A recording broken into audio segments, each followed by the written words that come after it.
Students, this is sigma institute of excellence and statutory warning है। अगर आपने part 1 नहीं देखा है तो वो देखना है। स्टैटिस्टिक्स है, हैवी लोड है, आपको पता है क्यों आए हो, पर हर बार स्टैटिस्टिक्स बोलना। अगर आप वीडियो तक गए हो, अगर आप स्टूडेंट हो तो आपको एग्जैक्टली पता है, आप प्लेलिस्ट से गए हो या तो यूट्यूब सर्च करके गए हो। हर चीज़ बताना बनता नहीं है, वो टाइम वेस्ट बनता नहीं है, लेकिन हाँ टाइम वेस्ट कहाँ पे बनता है, स्टैट्यूटरी वार्निंग बनता है, ठीक है ना। If you have not seen part 1 तो पहले पार्ट 1 देखो, पार्ट 2 देखो, पार्ट 3 देखो। उसके बाद में अगर पार्ट 4 में कुछ चीज़ें पता ना चले तो मुझे बताओ, ऐसा होगा नहीं। हालांकि इलस्ट्रेशन नंबर 23 यहाँ से पीछे तक जो भी है ना, मतलब एग्जाम रिलेटेड है, तो हर एक चीज़ को मतलब आईएमपी बताना अलग गलत बात हो जाएगी। समझो सब आईएमपी के बाप है। मैंने आपको पहले ये जो पर्टिकुलर क्वेश्चन है ना, इलस्ट्रेशन नंबर 23, उसको तो हमें पढ़ना ही पढ़ना है, उसी का तो आंसर लाना है, तो पढ़ लेंगे। लेकिन उससे पहले इन चीज़ों के चर्चे कर लेते हैं, अगर वो हमारे दिमाग में क्रिस्टल क्लियर है ना। अगर ये कर भी लोगे और इसके बारे में नहीं पता होगा तो क्या खा आंसर लाओगे। पहले हम इसको पढ़ लेते हैं। मैंने आपको ये अभी तक नहीं पढ़ा है, इंट्रोड्यूस ही नहीं किया था, अभी आज इंट्रोडक्शन करवा लेते हैं। ये मैंने आपको सिखाया था कैसे, देखो जो पहले वाला है A dash intersection B dash, इसको तो पहले प्रोबेबिलिटी में डाल दो, probability of A dash intersection B dash. ऐसा क्यों? क्योंकि आपको बोला गया है इन सबकी प्रोबेबिलिटी ढूंढनी है, तो प्रोबेबिलिटी में डालना बनता है। उसके बाद में आपको याद है हम इसका क्या करते हैं, हम करते हैं इसको probability of A union B dash, याद है आपको। और डैश मतलब मैंने आपको, अगर किसी ने मेरा कल वाला वीडियो देखा था तो मैंने उसको क्या बताया था पता है आपको। हम 10th स्टैंडर्ड में अगर आपको प्रोबेबिलिटी ऑफ ए चाहिए, प्रोबेबिलिटी ऑफ ए चाहिए तो 1 माइनस क्या प्रोबेबिलिटी ऑफ ए डैश नहीं करते थे तो अगर आपको चाहिए ए तो आपको यहां पे क्या करने का, वाइसे वर्सा, मतलब ए डैश चाहिए तो भी 1 माइनस करना है, vice versa. Probability of A dash चाहिए तो भी आपको क्या करना है, 1 minus probability of A, vice versa. क्या हमने ये कल नहीं सीखा था? तो अगर आपको probability of A union B dash चाहिए, आपने ए यूनियन बी डैश की जगह पे ए डैश रखा, तो आपको क्या करना है, that is what we can call 1 minus probability of A union B. इससे आपका आंसर आएगा पहले का। सेकंड का आंसर आप कैसे लाओगे, देखो मैं यहां से इरेज करता हूं, पहले हम मोटे मोटे तौर के ऊपर चीजों को कंप्लीट करेंगे, उसके बाद में आपको सब पिक्चर क्लियर होगा, हम आंसर हमारा ला देंगे। उसके बाद में जैसे जिस चीज को मैंने पहले पढ़ाया ही नहीं है, A dash union B dash, इसका मतलब क्या, सबसे पहले तो क्योंकि इसकी प्रोबेबिलिटी फाइंड करनी है, हम इसको ऐसा करते हैं ए डैश यूनियन बी डैश। अब इसका मतलब क्या मैंने आपको ऐसा नहीं बताया था, अगर हम यहां पे A dash intersection B dash को probability of A dash intersection B dash किया, फिर हमने क्या किया, probability of A union B dash कर दिया। तो अगर इंटरसेक्शन को होल डैश किया यूनियन के साथ, तो अगर यूनियन है ना तो उसको इंटरसेक्शन का होल डैश करना है। आपको क्या करना है, A intersection B whole dash. अब चीजों को समझ रहे हो। फिर इसकी प्रोबेबिलिटी आपको चाहिए तो आपको कैसे मिलेगी, 1 minus probability of A intersection B. समझ में आ रहा है, एकदम इजी जाएगा। और जिसने भी ये टफ पढ़ रहा है, अगर किसी को समझ नहीं आ रहा है ना, तो उसने स्ट्रिक्टली मेरा 3रा नंबर वाला वीडियो नहीं देखा है ना, तब जाके उसको ये चीजें पता नहीं चल रही है। You have to see that particular 3rd number video, क्योंकि आपको पता चल रहा है ना ब्रो, आपको पता चल रहा है, because you have seen my yesterday's video, right. ये ऐसे जाएगा, ये फॉर्मूलास आपको आनी चाहिए। मैंने 10th स्टैंडर्ड को बेस लेके ये सब फॉर्मूला ये करवाई थी, ये मैंने अभी करवाया आपको। अगर A dash probability of A dash intersection B dash, उसको हमने probability of A union B dash बोला, फिर वो आपको चाहिए तो 1 माइनस ए यूनियन बी कर दिया, बात खत्म। सेम वे हम यहां पे गए, अगर probability of A dash union B dash चाहिए, उसका मतलब क्या, probability of A intersection B का whole dash, that is how. अगर आपको चाहिए तो 1 minus probability of A intersection B आपको कर देना है। ओके, नाउ देखो, अगर ये है 3rd नंबर का हमारा क्वेश्चन, मैं आपको सबसे पहले फॉर्मूला बता रहा हूं, आंसर तो सबका आ जाता है। अगर किसी बंदे को पता है ना फॉर्मूला में क्या करना है, उसके बाद तो गधे का भी आंसर आ जाता है, राइट है ना ब्रो, ठीक है ना। उसके बाद में हमारा 3rd क्वेश्चन, थर्ड क्वेश्चन मतलब क्या है, a माइनस बी, इसको पहले तो प्रोबेबिलिटी में डालो, probability of a minus B. भाई इससे इजी तो मैंने आपको कुछ समझाया ही नहीं था। आपको क्या करना है पता है, अगर a में से b को माइनस करना है ना, तो सबसे पहले प्रोबेबिलिटी ऑफ a को बाहर निकाल दो, माइनस का साइन लगा दो, और आपको करना है probability of a intersection b। ठीक है ना, एकदम बढ़िया वाला काम हो गया। अब तो क्या करना है, अंदर बात खत्म हो गई। अब जब आपको probability of b minus a चाहिए, आपको क्या चाहिए, सॉरी पहले तो वो लिखना पड़ेगा। आपको अगर b माइनस a चाहिए ना, तो आपको इसको पहले तो प्रोबेबिलिटी में डालो, probability of b minus a, ढंग से हो गया। अब इसका क्या करना है, जब a में से b को माइनस करना था तो कैसे प्रोबेबिलिटी ऑफ a को बाहर निकाला, ऐसे ही प्रोबेबिलिटी ऑफ b को बाहर निकाल दो, और अंदर क्या रहेगा, a intersection b। That's it, great है। हमारे चारों फॉर्मूले सेट है, हमारे चारों फॉर्मूला सेट है। क्या हुआ, हमारे चारों फॉर्मूला सेट है, उसके हिसाब से हमारा आंसर आ जाना चाहिए। ठीक है ना। अब हम इसको, हमें पता है हमारे सब फॉर्मूला सेट है, मैंने आपको समझा दिया हम कैसे सम को करेंगे। ठीक है ना।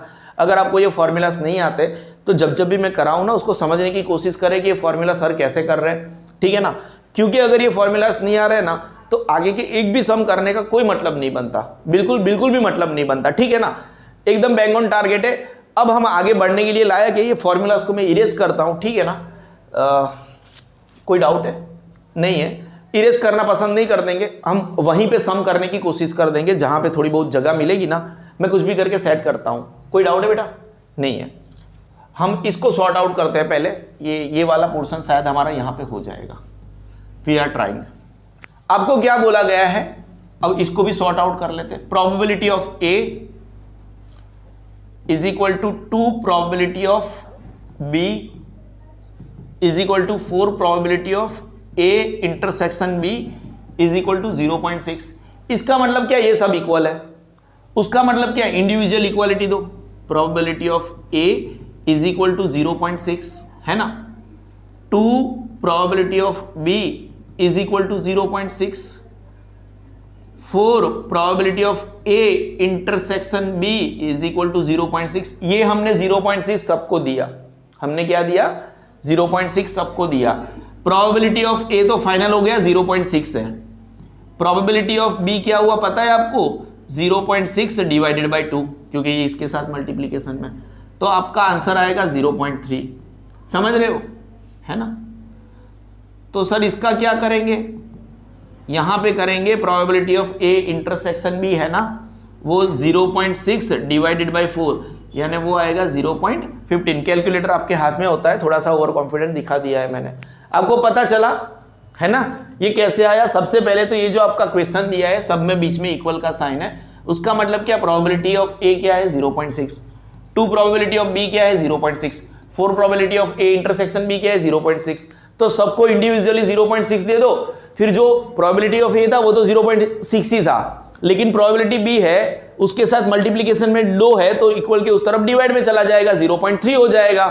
एट द सेम टाइम जो probability of a intersection b है उसके साथ 4 मल्टीप्लाई हो रहा है, तो इक्वल के उस तरफ जाएगा तो 4 से डिवाइड हो जाएगा, 0.15 आएगा। ये इजी चीज थी, इसीलिए इसको मैंने स्टार्टिंग में नहीं समझाया था। अब यहां से हल्का सा इसको इरेज कर देते हैं, वो आ जाएगा।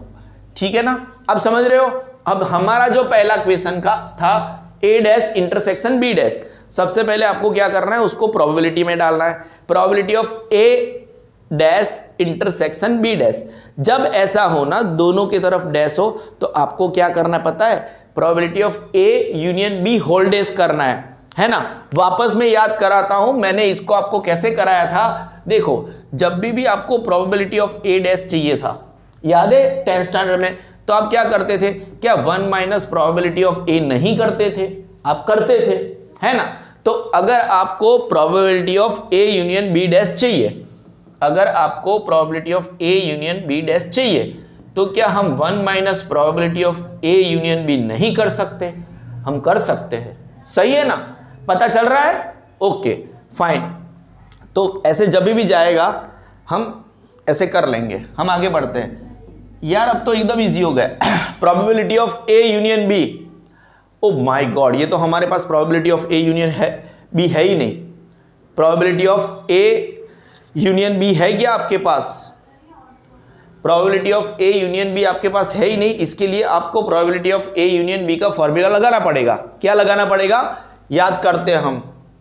प्रोबेबिलिटी ऑफ, ये इसको भी यहां पे साइड पे रखते हैं। Probability of A union B is equal to, कुछ याद आ रहा है हल्का हल्का सा, plus probability of B and if any. मैं क्या बोलता हूं, मेरे पूरे के पूरे जो पार्ट 3 है ना, उसके अंदर मैंने बोला है if any probability of A intersection B, ठीक है ना। तो ये क्या हो गया, माइनस ब्रैकेट में हम रखेंगे प्रोबेबिलिटी ऑफ ए,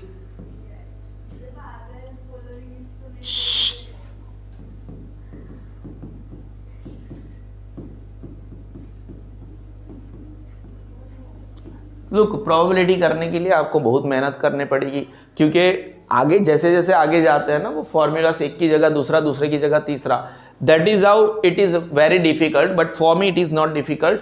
आप अपने आप को अप्लाई करते जाओ, मेरे साथ सुनते जाओ। आपको करना है 1 माइनस प्रोबेबिलिटी ऑफ ए कितना था, 0.6 था, राइट ना बेटा, प्लस प्रोबेबिलिटी ऑफ बी कितना था, 0.3 था, माइनस 0.50, ठीक 15, ठीक है ना। तो होगा आपका 0.90 माइनस 15 यानी 0.75, am I right. 1 minus 0.75 direct किया। आप कैलकुलेटर का यूज कर सकते हो, I don't want to waste our time.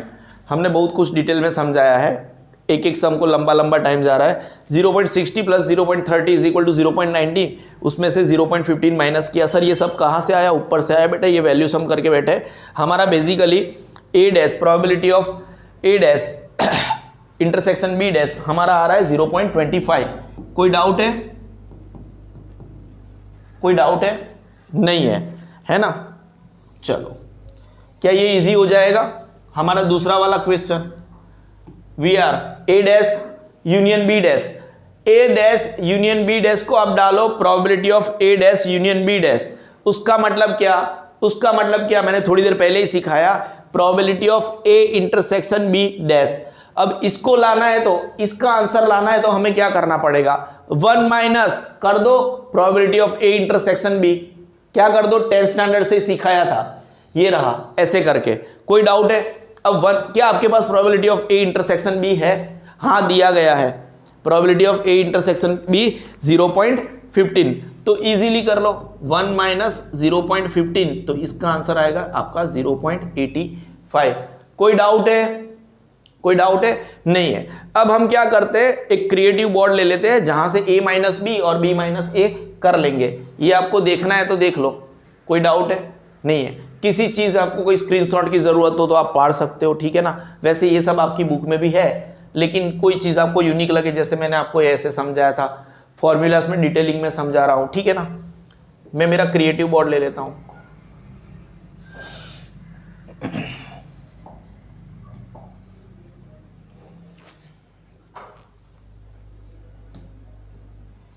देखो, a माइनस बी करने के लिए हमें पहले तो इसको probability of a minus B के अंदर डालना पड़ेगा। Are you getting my point, है ना। और दूसरा है आपका, ये तीसरे नंबर का क्वेश्चन है, ये चौथे नंबर का क्वेश्चन है। b माइनस ए करने के लिए आपको क्या करने का, प्रोबेबिलिटी ऑफ, ठीक है, b माइनस ए, ये तो जस्ट हमने प्रोबेबिलिटी को अंदर डाला, ठीक है ना। अब क्योंकि a माइनस बी है, तो आपको क्या करना है पता है, probability of a minus probability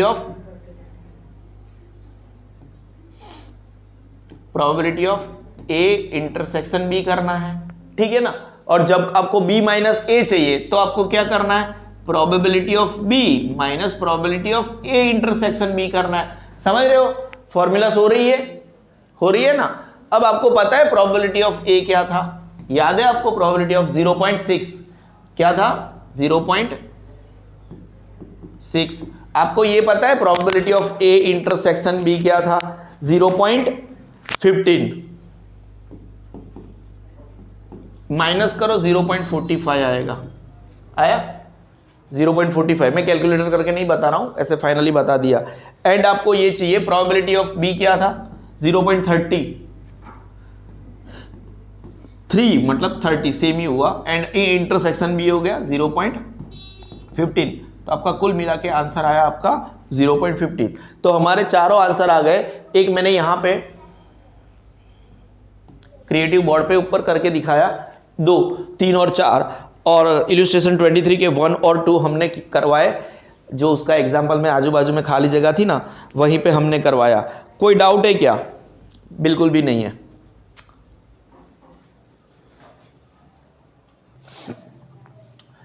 illustration number 24 ये इसलिए आईएमपी है ना, क्योंकि यहां पे बहुत कुछ मिसिंग है। चलो ये तो मैं समझा ही दूंगा, what is this all about, ये क्या है, ये चीजें हम आपको समझा देंगे, no issues about the same. But what about the rest of the things? अगर ये करना है ना, ये वाला पोर्शन, तो हमें कुछ चाहिए। जैसे मैं बता दूं, हमारा लॉजिक समझा दूं, अगर यहां पे बी डैश है, probability of A intersection B dash है, उसका मतलब क्या पता है आपको? आपको चाहिए probability of A minus B. ठीक है ना? कोई डाउट है?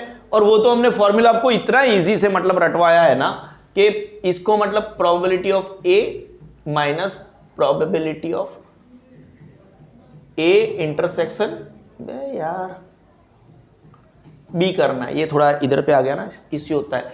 फिर अगेन व्हाट आई रिपीट, जो डैश है ना वो माइनस होता है, जो डैश है वो माइनस होता है। ये स्टाइल होती है कोई भी टीचर की याद करवाने की। प्रोबेबिलिटी ऑफ बी माइनस ए, जो डैश है वो माइनस करना है, जो डैश है वो क्या करना है? माइनस करना है। और आपको करना क्या है? इसका मतलब क्या? आपको प्रोबेबिलिटी ऑफ बी में से probability of A intersection B minus करना है, बात खत्म। As easy as that. ये हमारा फंडा क्लियर है। ये तो फॉर्मूला मैं आपको कभी भी समझा देने वाला था, आपको भी आता है, क्योंकि मेरे ये मतलब चौथा लेक्चर आप पढ़ रहे हो। और please don't skip any minute of the same.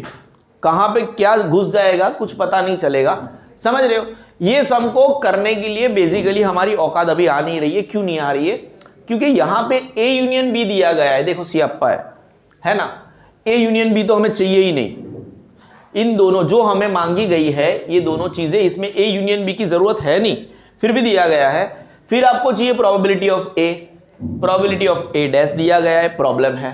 Probability of B चाहिए, वो दिया गया है। तो बेसिकली आपकी फॉर्मूला के अकॉर्डिंगली जो आपको प्रोबेबिलिटी ऑफ ए चाहिए ना, उसका कोई अत्ता पता है, ना probability of A intersection B चाहिए, ना उसका कोई अत्ता पता है। तो देखो बचपन में जाएंगे, है ना, जब हम वो कंचे खेलते थे, कंचे मतलब गोटियां, उस बचपन तक जाएंगे, गोटियां बोलते हैं ना, लखोटी, ठीक है, उसके अंदर जाएंगे और बचपन में जाके हम प्रोबेबिलिटी ऑफ ए ढूंढेंगे।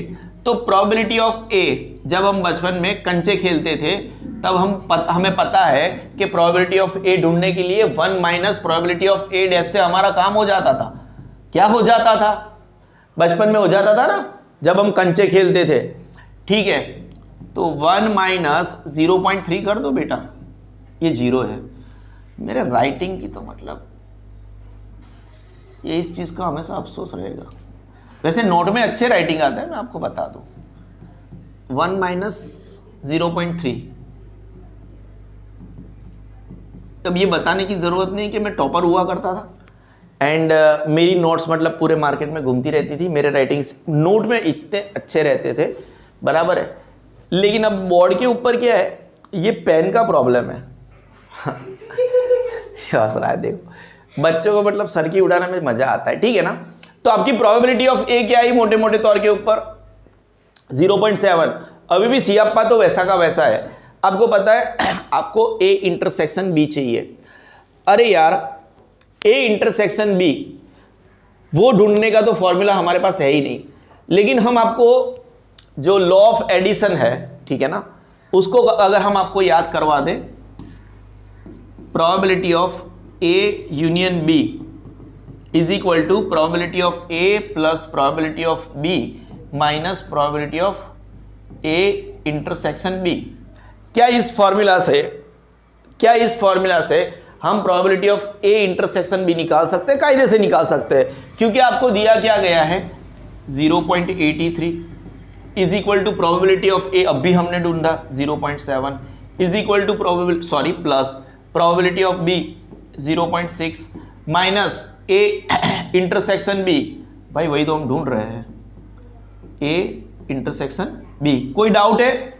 नहीं है। देखो इसको प्लस कर लेते हैं दोनों को, एट द सेम टाइम ये माइनस है, इसको इधर पे लेके इक्वल टू के लेफ्ट हैंड साइड लेके जाएंगे तो वो प्लस हो जाएगा, और ये प्लस है इक्वल टू के राइट हैंड साइड लेके जाएंगे वो माइनस हो जाएगा। तो probability of A intersection B is equal to, इनको टोटल करेंगे, मुझे कैलकुलेटर की जरूरत नहीं है, मैंने कल ही आपको बोला था कि आप कैलकुलेटर यूज करने का ना, बराबर है। तो probability of A intersection B, अब मुझे कैलकुलेटर की जरूरत है, हालांकि मैं कर सकता हूं, पर आप बोलोगे कि सर रट के बैठे हो, इतना टाइम कहाँ है भाई। ठीक है, हम करना क्या चाहते हैं, 1.3 माइनस 0.83, अरे यार 83, 0.47, yes we got the same, 0.47, हमारा काम हो गया। 0.47 इसको हटाओ पहली फुर्सत में, जरूरत पड़ेगी तो इनको याद करेंगे। तो हमें अब हमारे क्वेश्चन के अंदर जो चीजें मांगी गई है, जिनके आपको मार्क्स मिलने वाले हैं, वो चीजें करने की औकात हमारी आ गई है। कोई डाउट है? नहीं है, क्योंकि आपको निकालना था probability of A minus B, ठीक है ना। चीजों को याद रखना, हम हमारे क्रिएटिव बोर्ड के ऊपर ट्रांसफर होने जा रहे हैं, ठीक है ना, क्योंकि ये सम हम यहां पे नहीं होगा, जस्ट हमें ढूंढना है probability of A intersection B dash and probability of A dash intersection B. ये मैं लीड मार रहा हूं, पहले तो मुझे ये बता दो प्रोबेबिलिटी ऑफ ए क्या निकला था हमारा, प्रोबेबिलिटी ऑफ ए निकला था आपका 0.7, प्रोबेबिलिटी ऑफ बी क्या है 0.6, अगर गलत लिखा होगा तो सब गलत हो जाएगा, and probability of A intersection B क्या निकला हमारा 0.47। फिर आपको इस क्वेश्चन के अंदर जो चीजें मांगी गई है, that is probability A intersection B dash, am I right, and ये सेकंड, ये फर्स्ट, आपको दूसरी चीज मांगी है कि ये probability of A dash intersection B, am I right. ठीक है, इसको हम कैसे याद करते हैं, अगर 2 बार मैंने एक्स्ट्रा बता दिया ना तो आपका ही फायदा है। किसका फायदा है? आपका ही। जो प्रोबेबिलिटी की फॉर्मूला किसी के बाप के औकात में नहीं आती है, किसी को समझ में नहीं आती है, वो आपको दिमाग में घुस के मैं बता रहा हूं, ठीक है ना। कोई डाउट है? नहीं है। बच्चे इसको क्या दूसरे चैप्टर पार्ट 2 को ही ऑप्शन में निकाल देते हैं। मैंने आपको क्या सिखाया, जब भी जो डैश है उसको माइनस करना है। क्या करना है? माइनस करना है। तो probability of A minus B, कोई डाउट है? नहीं है। इसका मतलब क्या, प्रोबेबिलिटी ऑफ ए माइनस जो भी माइनस हुआ ना, ठीक है ना, जिसमें से, तो ए प्रोबेबिलिटी लिख देना है और probability of A intersection B, ठीक है। यहां पे ए डैश है तो ए को माइनस करना है, प्रोबेबिलिटी ऑफ बी माइनस ए, कोई डाउट है? नहीं है। इसका मतलब क्या, बी आगे है, probability of B minus probability of A intersection B, सब इजी जा रहा है। प्रोबेबिलिटी ऑफ ए क्या है 0.7 माइनस ए इंटरसेक्शन 0.47, यहां पे क्या है 0.6 माइनस 0.47, ठीक है ना। आंसर क्या आएगा इसका 0.23, कैलकुलेटर का यूज कर सकते हो आप। इसका आंसर क्या आएगा 0.13, अगेन आप कैलकुलेटर का यूज कर सकते हो। एंड ये आपका हो गया इल्यूस्ट्रेशन 24। हम आगे बढ़ रहे हैं,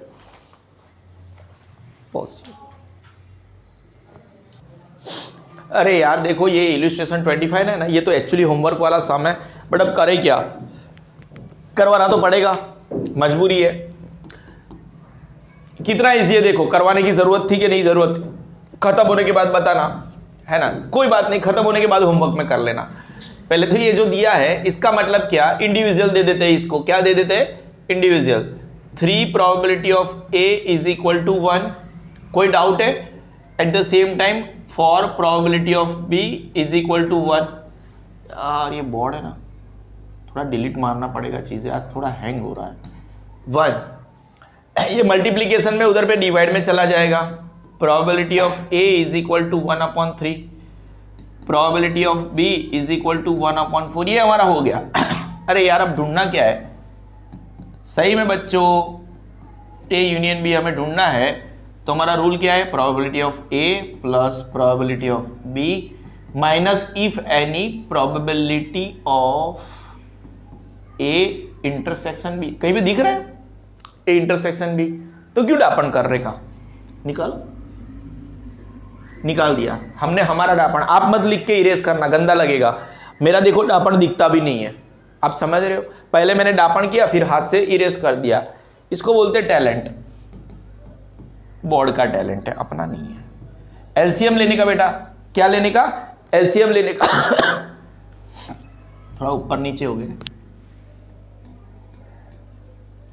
1/3 प्लस 1/4 एलसीएम लिया तो 12 आया। यहां पे 12 करने के लिए आपको क्या करना पड़ेगा, 4 से मल्टीप्लाई करना पड़ेगा, तो ऊपर भी 4 और यहाँ पे 12 करने के लिए 3 से, तो ऊपर भी 3। 7/12 is your answer. I hope सबको समझ में आ गया। बोलो सिग्मा सिग्मा सिग्मा, ठीक है ना। हम यूनिक है, हम कैसे हैं, यूनिक है। एग्जाम्पल नंबर 26 पे हम आगे बढ़ रहे हैं। इलिस्ट्रेशन 26 है। इसके लिए मैं आपको पहले से ही क्रिएटिव बोर्ड के ऊपर लेके आया। स्टार्टिंग का लाइन आपके लिए पढ़ लेता हूं। For 3 mutually exclusive and exhaustive events A B and C, यहाँ पे 3 इवेंट्स है, ठीक है ना। यहाँ पे सबसे बड़ा प्रॉब्लम क्या है पता है आपको, ये क्वेश्चन ऐसे दिया गया है, यहाँ के इसके सामने कुछ भी वैल्यू नहीं है। अगर कोई वैल्यू नहीं है, ये सब बाद में हम डिस्कस करते हैं, ठीक है ना। वन ऑफ द इजीएस्ट, वो चीजें इजी है। पहले तो हम जो प्रॉब्लम है उसको सॉल्व कर लेते हैं। हमारे पास कुछ भी नहीं है तो इसके इक्वल्स टू एक्स लिख लो। क्या लिख लो, एक्स लिख लो।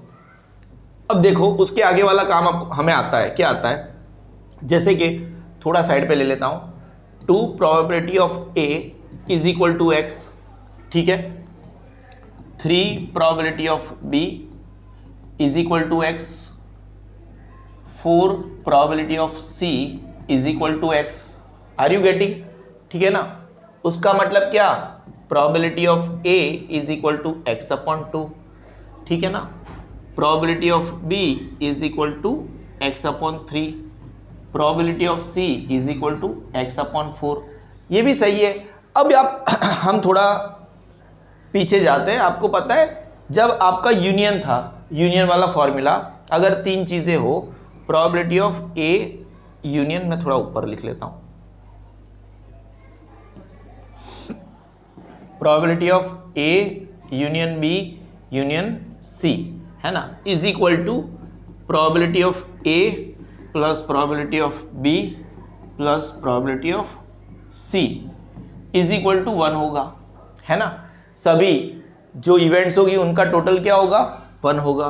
तो क्या मैं यहां पे ऐसा लिख सकता हूं, x डिवाइडेड बाई 2, अब बोर्ड थोड़ा हैंग मार रहा है, plus x divided by 3 plus x divided by 4 is equal to 1। क्या मैं ऐसा लिख सकता हूं, है ना, बराबर है। आगे हमें एलसीएम लेना पड़ेगा। यहां इसका एलसीएम देखो, अगर किसी को लेना नहीं आता है तो साइड पे हम दिखा दे। वैसे 12 के टेबल में आते हैं 2 3 4, ठीक है ना। 2 से डिविजिबल है 1 3 2, 2 से अगेन डिविजिबल है 3 1, 3 से डिविजिबल है 1 1 1 4। 12 आपका एलसीएम आया। तो नीचे 12 कर लेते हैं, ठीक है ना, कोई डाउट है नहीं है। यहाँ पे 12 करने के लिए हमने इसको 6 से मल्टीप्लाई किया तो ऊपर भी 6 से, तो 6x आया। यहाँ पे 12 करने के लिए हमने इसको 4 से मल्टीप्लाई किया तो ऊपर 4x। यहाँ पे 12 करने के लिए हमने इसको 3 से मल्टीप्लाई किया तो 3x, ठीक है ना, इज इक्वल टू 1। कोई डाउट है नहीं है। अब इसका टोटल क्या हुआ, 10 13x divided by 12 is equal to 1। हाँ, इज यहाँ पे ऑलरेडी इक्वल अब नहीं आएगा, ऐसे आएगा। देखो अगर आपको x का वैल्यू चाहिए, अगर आपको x का वैल्यू चाहिए तो आपको ऐसा नहीं लगता उसके साथ जो मल्टीप्लिकेशन है वो 1 के नीचे चला जाएगा और उसके नीचे जो डिवाइड में ऊपर चला जाएगा, तो आपको x का वैल्यू बेसिकली आएगा 12/13। कैसे सर करके दिखा दो। देखो x के साथ जो मल्टीप्लीकेशन है वो नीचे चला जाएगा, इक्वल के उस तरफ में डिवाइड में चला जाएगा 13, और ये डिवाइड में तो ऊपर चला जाएगा। हमें मिला x का वैल्यू, हमें क्या मिला, कुल मिला के x का वैल्यू मिला। ठीक है, इसको हम कर लेंगे नेक्स्ट पेज पे कर लेंगे, एक नए क्रिएटिव बोर्ड के ऊपर कर लेंगे। यहाँ पे हम पहले तो देख लो x का वैल्यू क्या आया 12/13। यहाँ पे होगा तो यहाँ पे करेंगे, किसी और जगह पे होगा तो किसी और जगह पे करेंगे। अब आपका प्रोबेबिलिटी ऑफ a क्या है, प्रोबेबिलिटी ऑफ a था x/2, x की वैल्यू क्या है 12/13 डिवाइडेड बाई 2, ये ऊपर से आप काट सकते हो तो 6/13 आएगा। क्या आएगा 6/13 आएगा। कोई डाउट है? नहीं है। अगर आपको इसको नीचे लेके जाना है, ठीक है ना, तो भी आप कर सकते थे, लेकिन उसको काट के वापस यही आता। अगर आप इसको ऐसा बोलो कि न्यूमरेटर का डिनोमिनेटर नीचे मल्टीप्लाई होता है तो 26 कर लो, फिर उसको 2 से काटो, वो भी 6/13 ही आएगा। मैं आपको एग्जाम्पल के तौर के ऊपर बता रहा हूँ, आपको जैसे करना है वैसे करना। जो 23 है, ये जो न्यूमरेटर का डिनोमिनेटर होता है ना, वो डिनोमिनेटर में मल्टीप्लाई होता है, उसका मतलब होता है 12/26। तो ये 2 से कटा, at the end of the day वो सेम आएगा। आपको जो जिस तरीके से करना है इस तरीके से करना। अभी आपका 6/13 आया, कोई डाउट है? नाउ आपका probability of B, probability B यानी x/3, x का वैल्यू है 12/13 डिवाइडेड बाई 3, ये आया 4, यानी आपका आंसर आया 4/13। अगेन मैंने आपको बताया था ऐसे आप कर सकते हो, ठीक है ना। नाउ पता चल रहा है Manish, probability of c is equal to x/4 है, x का वैल्यू है 12/13 डिवाइडेड बाई 4, ठीक है ना, आ गया 3, तो आपका आंसर आया 3/13। कुल मिला के आपको तीनों आपकी वैल्यू मिल चुकी है। क्या मिल चुका है? और इस सब में यही टफ था। अगर आप प्रैक्टिकली देखने जाओ, आपको कोई भी चीज़ का स्क्रीनशॉट लेना है आप ले सकते हो, ठीक है ना, बीच में पूरा इन डिटेलिंग करवाया गया है। अभी जो बाकी की चीज़ें वो तो ईजी है। वो कैसी है? एकदम ईजी है। अगर आपको probability of A union B चाहिए, ठीक है ना, तो चाहिए क्या आपको, मतलब कुल मिला के इट इज़, यहीं पे मैं कर देता हूँ, एक्चुअली आपको यहाँ पे बताना पड़ेगा, probability of A plus probability of B, union मतलब प्लस करना है, ठीक है ना।